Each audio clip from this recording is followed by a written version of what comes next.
Swear I won't forget this, why do I regret this? In my mind reckless, thoughts are feeling endless. Sitting up I'm breathless, anxiety's infectious. I feel so defenseless, betrayed and embarrassed. I hate being open, I hate being broken. I feel like an ocean filled up with emotion. Anger ain't a potion, rub it on like lotion. I can feel it soaking, reopen, the scars have awoken. I can't move. Halo kaula muda, gimana kabarnya?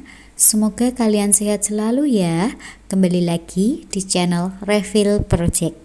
Kali ini kita akan membahas salah satu film yang dirilis pada tahun 2019. Film ini menceritakan tentang pembalasan dendam seorang mantan narapidana atas kematian putrinya. Tanpa banyak hahihi, kita langsung saja ke alur ceritanya. Bermula dari seorang pria yang bernama Juan. Ia dibebaskan bersyarat pada hari ini setelah 12 tahun mendekam di penjara.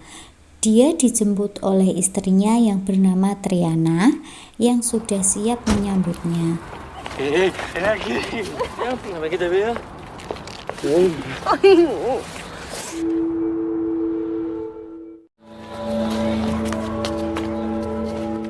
Keesok harinya, mereka bersiap untuk membawa putrinya Estrella pergi ke sebuah pesta komuni di gereja.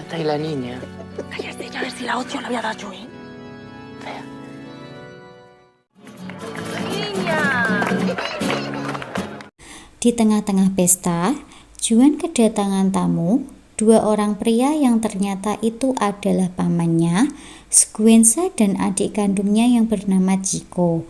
Di sini, mereka menawarkan dan merayu Juan untuk kembali menjadi pengedar narkoba agar bisa menghidupi anak dan istrinya.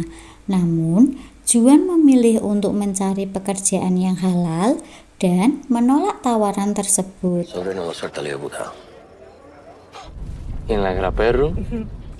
Saat mereka pulang dari gereja, hari pun sudah larut malam, yang mana terlihat putri mereka sedang tertidur di kursi belakang. Tapi yang terjadi selanjutnya hal yang sangat tidak mereka duga.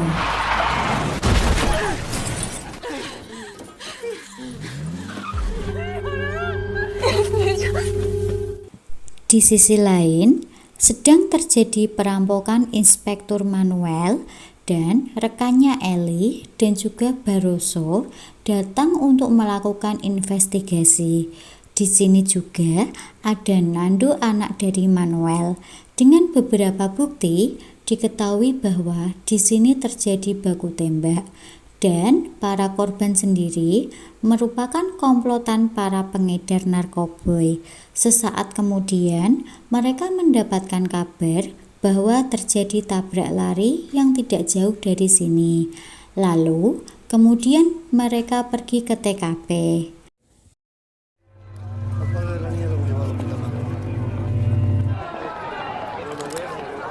Mereka menyimpulkan bahwa tersangka adalah orang yang sama dengan yang melakukan perampokan. Adegan berpindah ke rumah sakit saat Juan dan sang istri sadar. Mereka melihat putrinya dalam keadaan tak bernyawa dan kesedihan pun tidak bisa dibendung lagi. Ya sé que ahora es difícil, pero Ellie mengatakan bahwa yang menabrak mereka adalah perampok yang sedang kabur. Juan pun berharap agar polisi segera menyelidiki dan menemukan tersangka. sí. Haz algo, por favor. Kembali ke TKP, menurut keterangan saksi mata yang bernama Maravilla, pengendara mobil tersebut berisi 2 orang. Kemudian, Manuel mengatakan kepada Ellie, "Kita harus segera menangkap si pelaku sebelum si ayah putri itu lebih dulu menemukannya." Karena pria itu adalah Juan Santos, yaitu anak dari Maria Santos, yang dulunya keluarga Santos adalah orang yang berkuasa di wilayah ini. Mereka mampu membunuh merampok, memperdagangkan senjata, narkoba, dan melakukan tindak kriminal lainnya. Sebelum terjadi peperangan yang membuat kekuasaan mereka direbut oleh Fortunas dan Tobuas, dan hal itu yang membuat Juan lama mendekam di penjara. Solo saben mentir. Pero si ni siquiera se han presentado para dar pésame. Maria Santos meyakini bahwa Fortunas dan Tobuas adalah otak dari perampok itu, sehingga menyebabkan cucunya tewas. Untuk itu, ia meminta Juan agar segera menemui dan menanyakan hal itu kepada mereka. Fortuna y con los Taboas. Saat pulang ke rumah, dua orang tetangganya menghampiri Juan. Ia mengatakan bahwa ia melihat pelaku perampokan tersebut melalui jendela, yaitu 3 orang pria yang keluar dari rumah dan salah satunya yang mereka kenal, seorang pecandu bernama Sapon.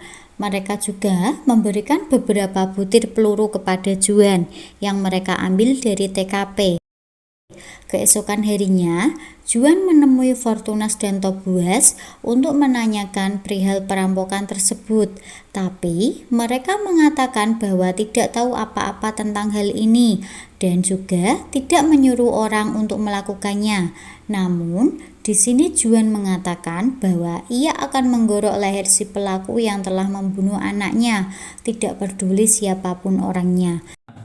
O sea, Taboa, te juro que le rao el cuello. Di sisi lain, polisi mendapati kedua pelaku itu dalam keadaan overdosis di dalam mobilnya.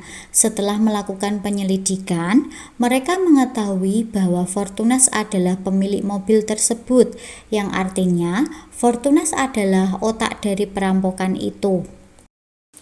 Kembali ke Juan, ia memberitahukan kepada Maria bahwa Fortunas dan Tobuas tidak mengakuinya. Tidak ingin percaya begitu saja, Maria pun meminta kepada mereka semua untuk mencari keberadaan Maravilla, seorang saksi mata yang mengaku melihat kejadian itu. Setelah menanyakan ke beberapa warga, mereka pun mendapati informasi tentang Maravilla, yang ternyata ia bekerja di sebuah tempat prostitusi miliknya Fortunas. ¿Dónde está la maravilla? ¿No la has visto? ¿No la has visto? Di sisi lain, terlihat Manuel bersama timnya yang lain. Mereka bersiap untuk mengepung tempat tersebut dan menangkap Fortunas.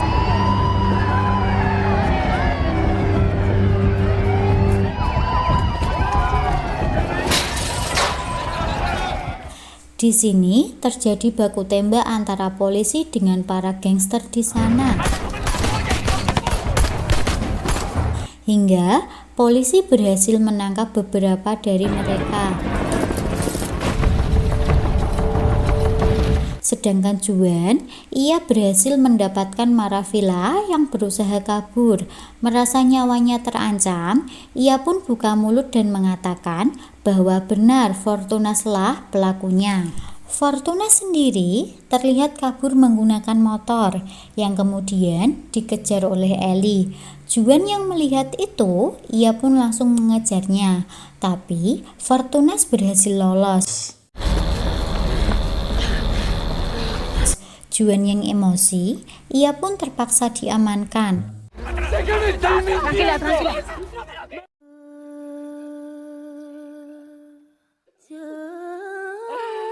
Kemudian, Triana memberikan beberapa bukti peluru itu kepada Ellie dan memberitahukan tentang Sapon yang diduga juga berada di tempat kejadian. Sedangkan di tempat lain, Maria Santos bersama keluarganya mengintimidasi satu anak buah Fortunas untuk mencari tahu di mana Fortunas bersembunyi. Setelah mengetahui tempat itu, tanpa pikir panjang, mereka pun langsung mengepung tempat tersebut. Dan mereka membantai Fortunas bersama anak buahnya dengan sangat barbar.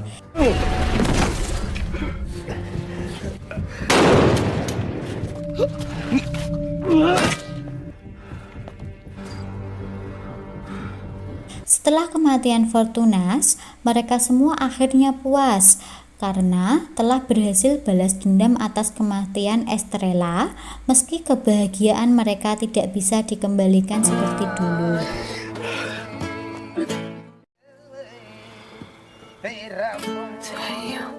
Adegan berpindah ke rumah Sapon yang dimana Manuel bersama Ellie pergi ke sana untuk menemuinya. Sapon sendiri dikurung di sebuah kamar oleh keluarganya akibat kecanduannya. Mereka pun mengeluarkan Sapon dan menginterogasinya. Di sini, Sapon mengatakan bahwa waktu itu dirinya bersama 2 orang polisi, yaitu Barroso dan juga Nando, yang tidak lain adalah anak dari Manuel sendiri. Sempat tidak percaya atas pernyataan Sapon, akhirnya Manuel dan Ellie memutuskan untuk membawa Sapon. Di tengah perjalanan, Manuel menghentikan mobilnya dan berusaha menembak Ellie. Untungnya, Ellie mampu mengagalkan itu dan kabur dari sana. Sedangkan Sapon sendiri, ia dilepaskan oleh Manuel. Namun, kemudian kembali ke Ellie, ia berlari menuju bangunan tua untuk meminjam sebuah handphone. Tapi justru ia diserang oleh para gangster di sana karena kebenciannya mereka terhadap polisi. Tidak lama kemudian, Juan bersama istrinya melihat kejadian itu. Mereka bergegas menghentikannya dan membawa Ellie pergi dari sana. Di sini, Ellie memberitahukan kepada Juan bahwa Fortunas dan anak buahnya telah dijebak oleh polisi dan pelaku sebenarnya tidak lain adalah polisi itu sendiri. Mengetahui Ellie akan memberitahukan hal itu kepada Santos, Manuel meminta bantuan kepada Tobias untuk membantu mereka menghabisi keluarga Santos dengan imbalan 50 kg kokain setiap bulan.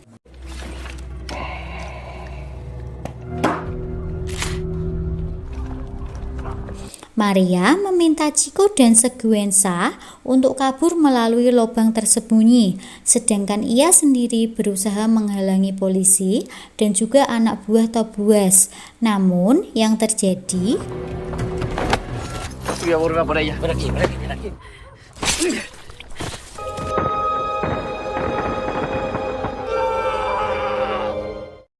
kembali ke Chico dan Seguenza, mereka pergi menemui Juan dan memberitahukan bahwa ibu mereka telah tewas. Tidak ingin buang-buang waktu, mereka pun langsung pergi menemui Tobias dan menyandranya. Lalu, mereka meminta Tobias untuk menghubungi Manuel, kemudian membawanya ke gedung tua. Hingga di saat Manuel tiba, Tobias sudah dalam keadaan terikat di sebuah tiang. Dan mereka pun langsung muncul dari belakang, tapi tiba-tiba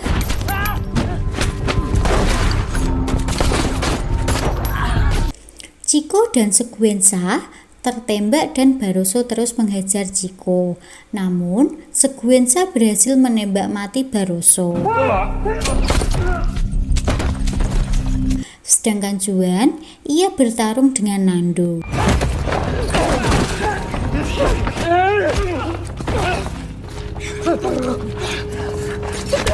Hingga akhirnya Nando tewas dengan besi yang menancap di dadanya.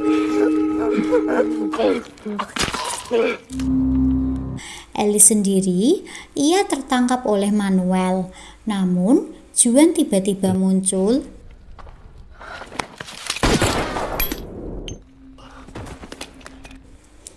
dan selanjutnya film pun berakhir. Oke kaula muda, itulah alur cerita film Aidios. Semoga kalian bisa sedikit terhibur dengan alur cerita film ini. Dan sampai jumpa di video selanjutnya.